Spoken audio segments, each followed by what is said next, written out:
Hello, this is just a short overview on taking photographs of Irish moils.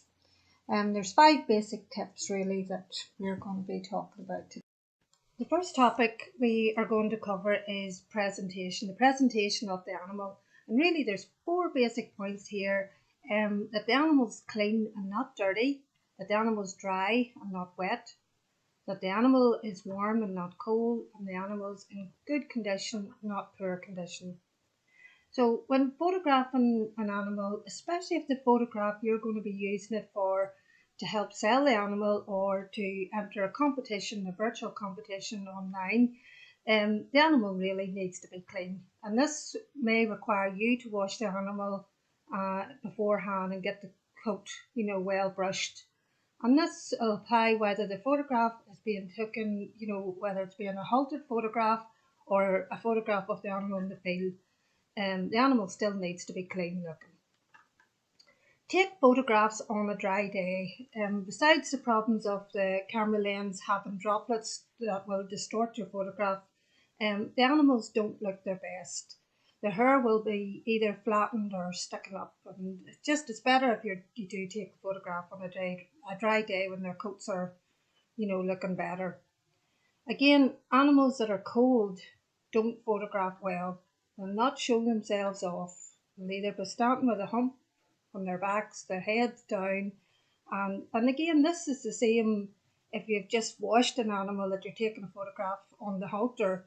You may need to leave it to the next day to get a photograph of the animal, let it get used to, having the shock of getting washed and dried.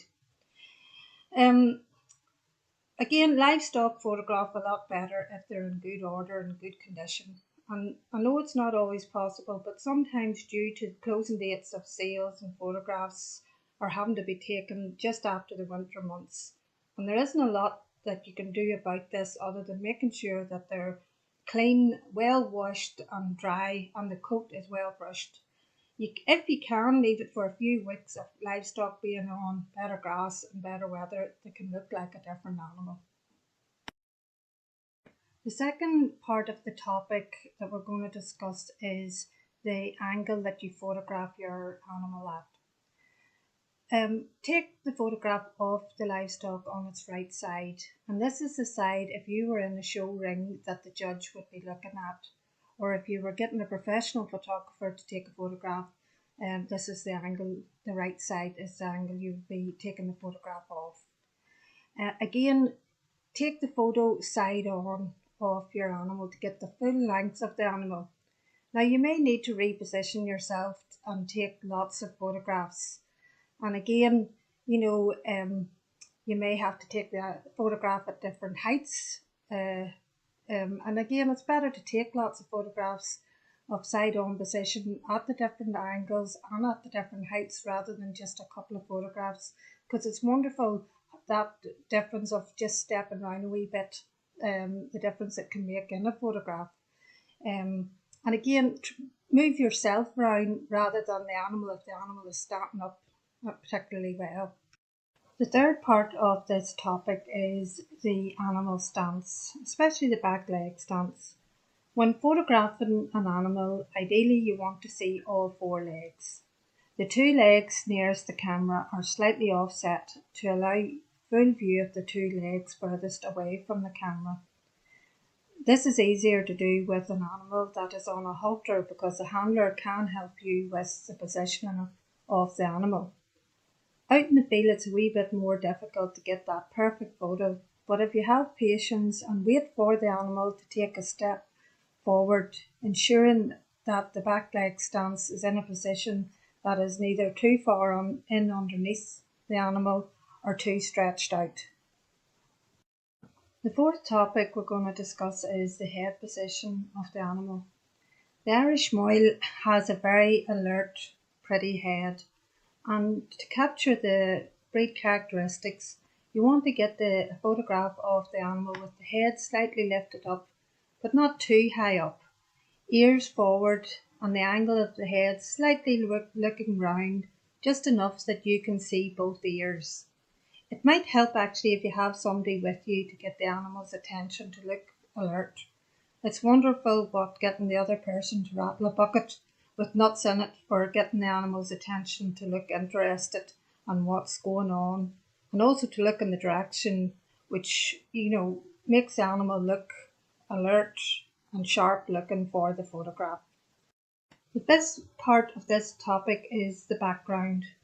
When taking a photograph of an individual animal, be aware of the background.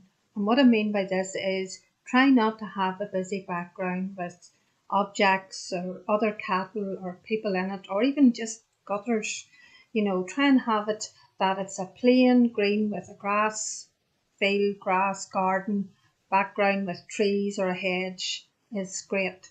And the reason for this is because of the colouring of an Irish moil. The skyline, if it's a grey day, can make the photograph look distorted because the white stripe of the animal blends into the skyline. So just be aware of that. It can really distort the photograph if the white stripe is blending into the sky. Another thing to be aware of is the level of the ground. You don't want to make your animal look as if it's starting downhill. You always want it to be looking more uphill. And a wee tip here is don't photograph or zoom up too close, because this will allow you, when you're editing the photograph or straightening, you can straighten the photograph afterwards. Another thing to be very aware of is the light and the sunlight. Again, make sure the sun is to your back when you're taking a photograph of the animal and the full sun is on the side of your animal. And just be aware of the shadows then that's created from the sun. The head of the animal can throw shadows then down the body, or the halter, the person that's holding the animal, their shadow can show up on the animal as well. Really, hopefully all these tips will help you, and the big thing is plenty of practice. Get out there with the camera and take lots of photographs. They're only basic, common sense tips that we've given, and there's other things like your settings on your camera and that you can look at. And we just wish you all the best and good luck with your photographs.